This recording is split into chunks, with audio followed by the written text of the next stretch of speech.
नमस्कार विद्यार्थियों।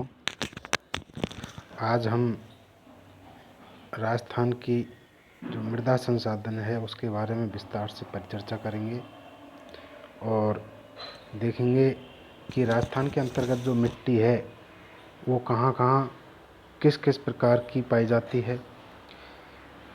यह अध्याय बीए पार्ट सेकेंड ईयर के paper second geography of Rajasthan के अंतर्गत है।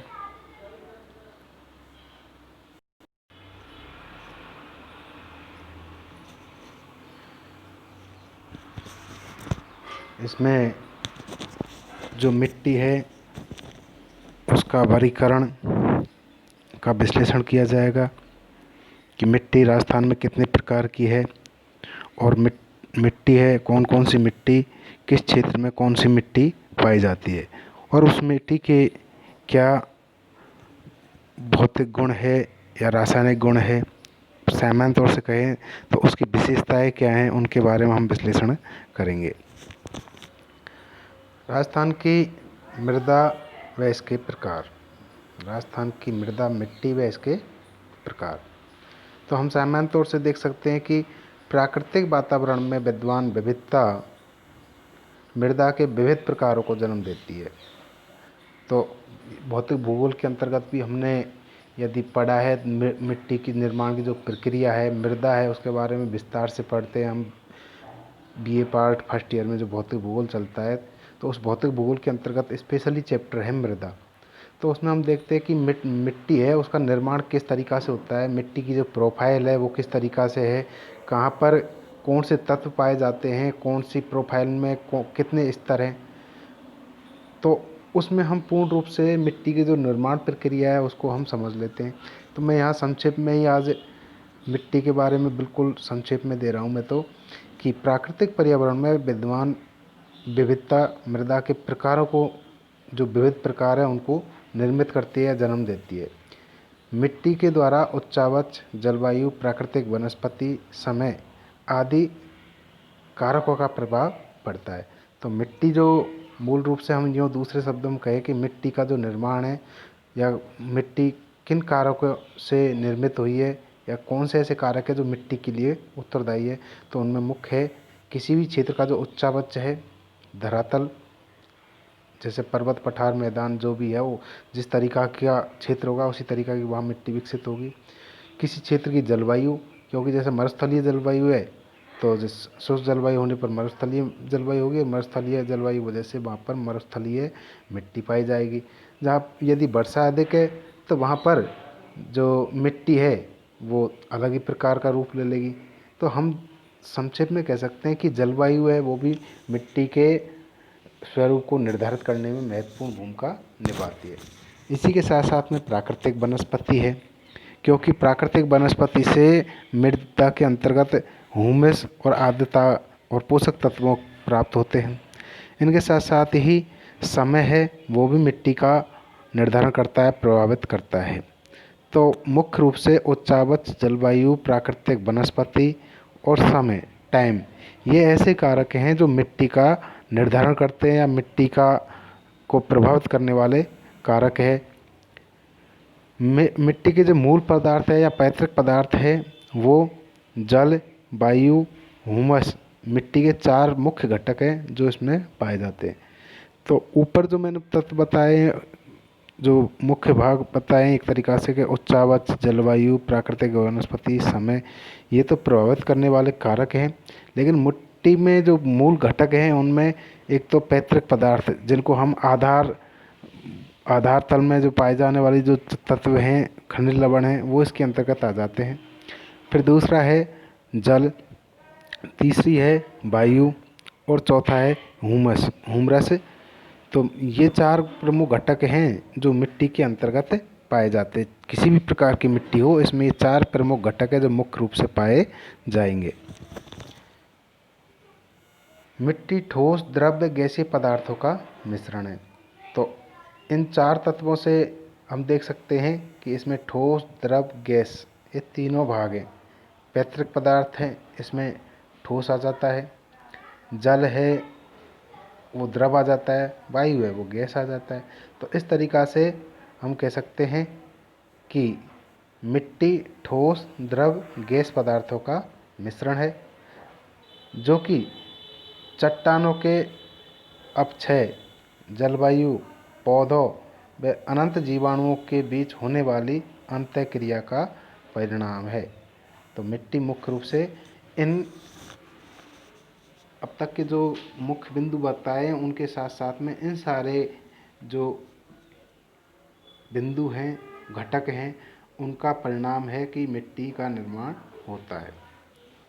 अब देखते हैं राजस्थान में मिट्टी का रंग, गठन और उपजाऊपन के आधार पर यहाँ की जो मिट्टी है उसको मुख्य रूप से निम्न भागों में विभाजित किया जाता है, जिसमें मुख्य 6 भाग हैं। पहला जो भाग है वह है मरुस्थलीय मिट्टी। तो सबसे पहले हम देखते हैं राजस्थान के अंतर्गत मरुस्थलीय मिट्टी के बारे में। यह मृदा पश्चिमी राजस्थान में पाई जाती है। मरुस्थलीय मिट्टी है मुख्य रूप से राजस्थान के पश्चिमी भाग में पाई जाती है, जो कि जालौर, बाड़मेर, जैसलमेर, बीकानेर, चूरू, झुंझुनू, नागौर आदि जिलों में अधिकांश रूप से यह मिट्टी पाई जाती है। इस मिट्टी की विशेषता है कि ये मिट्टी कम उपजाऊ होती है क्योंकि यहाँ पर अधिक तापमान और भौतिक अपक्षय इस मिट्टी के प्रमुख निर्धारक तत्व है। क्योंकि हम देखते हैं कि पश्चिम राजस्थान के अंतर्गत है, रेतीला भाग है, मरुस्थल है, बिल्कुल थार का मरुस्थल है। तो यहाँ पर तापांतर है या ताप है, तापमान है वो अधिक पाया जाता है और अधिक तापमान की वजह से यहाँ पर जो चट्टान है उनमें भौतिक अपक्षय की घटना है वो अधिक होती है और इसी वजह से तापमान और भौतिक अपक्षय है इस क्षेत्र के लिए मिट्टी का प्रमुख निर्धारक तत्व है। इनके निर्माण प्रधानतः भौतिक अपक्षय द्वारा प्रारंभ होता है। तो वही दूसरी बात है कि जो मरुस्थलीय मिट्टी है उसका जो निर्माण है मुख्य रूप से भौतिक अपक्षय के द्वारा होता है। क्योंकि हम BA पार्ट्स फर्स्ट ईयर के भौतिक भूगोल में अपक्षय के बारे में विस्तार से परिचर्चा कर चुके हैं कि भौतिक अपक्षय है उसमें ताप है, तुषार है, वर्षा है, उनका प्रभाव होता है और उन्हीं की वजह से भौतिक अपक्षय होता है।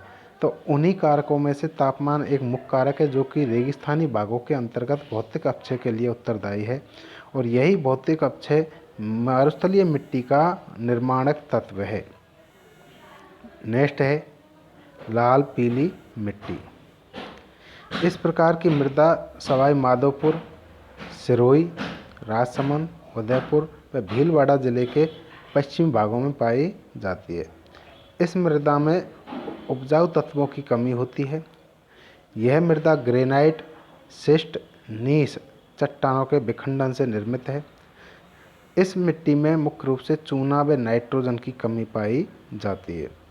तो लाल पीली मिट्टी है वो हमारे मुख्य रूप से सवाई माधोपुर के, कुछ भाग सिरोही का, राजसमंद का, उदयपुर का और भीलवाड़ा का, इन जिलों के कुछ भागों में लाल पीली मिट्टी पाई जाती है। नेक्स्ट है लेटेराइट मिट्टी। लेटेराइट मिट्टी है जो कि मुख्य रूप से डूंगरपुर, उदयपुर के मध्य व दक्षिणी राजसमंद जिले में मिलती है। लेटेराइट मिट्टी है, इसकी विशेषता ये है कि ये ईंट की तरह कठोर होती है, एक लिपलिपी हो जाती है जिसकी वजह से ये इस तरीक़ा की ईंट जैसी हो जाती है।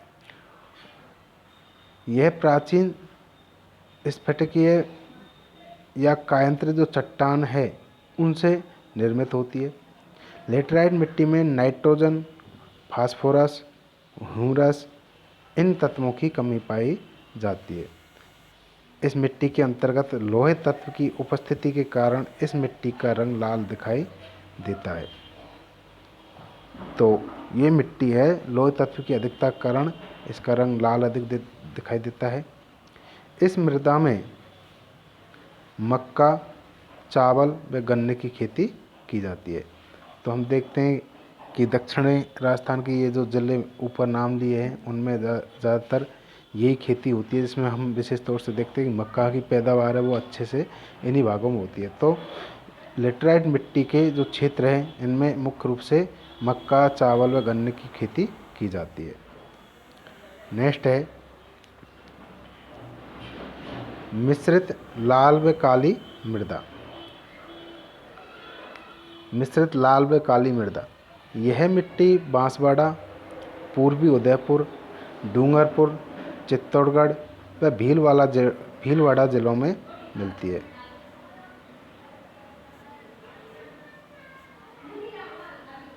मिश्रित लाल काली मिट्टी है, ये मुख्य रूप से बांसवाड़ा, पूर्वी उदयपुर, डूंगरपुर, चित्तौड़गढ़ और भीलवाड़ा में जिलों में मिलती है। इसमें चूना, नाइट्रोजन व फास्फोरस की कमी पाई जाती है। पोटास की पर्याप्त मात्रा मिलती है। पोटास है वो पर्याप्त होता है, लेकिन चूना, नाइट्रोजन और फास्फोरस की कमी पाई जाती है। इस मिट्टी में चीका की अधिकता पाई जाती है। जो चीका मिट्टी है जिसको हम कहते हैं, उसकी अधिकता पाई जाती है। और यह उपजाऊ मिट्टी है, जिसकी वजह से इसमें कपास, गन्ना, मक्का ये फसलें हैं जो मुख्य रूप से की जाती है।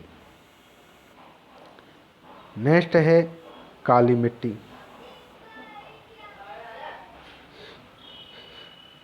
काली मिट्टी राजस्थान के दक्षिण पूर्वी जो भाग है, जैसे हम हाड़ौती का पठार बोलते हैं, इस भाग में मुख्य रूप से यह मिट्टी पाई जाती है। हाड़ौती के पठार के अंतर्गत कोटा, बूंदी, बारा व झालावाड़ ये 4 जिले आते हैं और इन चारों जिले के अंतर्गत ही काली मिट्टी पाई जाती है। इस मिट्टी में भी चीका की प्रधानता होती है, चिकनापन जिसको हम कहें, और जिसकी वजह से दोमट टाइप की मिट्टी, बिल्कुल काली तो है ही है, लेकिन काली में भी थोड़ी उपजाऊपन लिए हुए ये मिट्टी है। इस मिट्टी में कैल्शियम व पोटास की पर्याप्त मात्रा पाई जाती है। एक तथ्य यहाँ स्पष्ट कर देता हूँ कि दोमट मिट्टी है वो बिल्कुल स्पेशल मिट्टी है, जो कि मुख्य रूप से हमारे पूर्वी राजस्थान का जो मैदानी भाग है उसमें पाई जाती है। हम इसे कछारी मिट्टी से मेल भी रख सकते हैं, लेकिन हमारे हाड़ौती के पठार के अंतर्गत जो काली मिट्टी पाई जाती है वो क्या है, थोड़ी सी ऐसे मिश्रित काली मिट्टी है, जिसकी वजह से यहाँ पर दोमट मिट्टी है या उपजाऊ मिट्टी है उसके गुण भी इसमें पाए जाते हैं, और इसीलिए इसे चीका प्रधान दोमट मिट्टी कहा गया है। इस मिट्टी में कैल्शियम व पोटास की पर्याप्त मात्रा पाई जाती है, पर नाइट्रोजन की कमी मिलती है। यह उपजाऊ मिट्टी जिसमें व्यापारिक फसलों, मुख्य रूप से गन्ना, धनिया, चावल, सोयाबीन, कपास, इनकी पैदावार अधिक होती है। और हाड़ौती के क्षेत्र से मैं आप सभी भी परिचित है, क्योंकि स्थानीय महाविद्यालय वो हाड़ौती क्षेत्र में ही है, और मैं भी इस क्षेत्र से काफ़ी दिनों से परिचित हूँ, तो मैं अच्छे से इस क्षेत्र की जो मिट्टी है, फसलें हैं, उनके बारे में अच्छे से परिचित हूँ। क्योंकि इस मिट्टी में कपास है, गन्ना है, धनिया है, लहसुन है, सोयाबीन है, चावल है, इनकी पैदावार इसी क्षेत्र में अच्छे से होती है। नेक्स्ट है कछारी मिट्टी। यह राज्य के उत्तरी पूर्वी जिलों, मुख्य रूप से गंगानगर, हनुमानगढ़, अलवर, भरतपुर, धौलपुर, करौली, सवाई माधोपुर, दौसा, जयपुर व टोंक मिट्टी में मिलती है।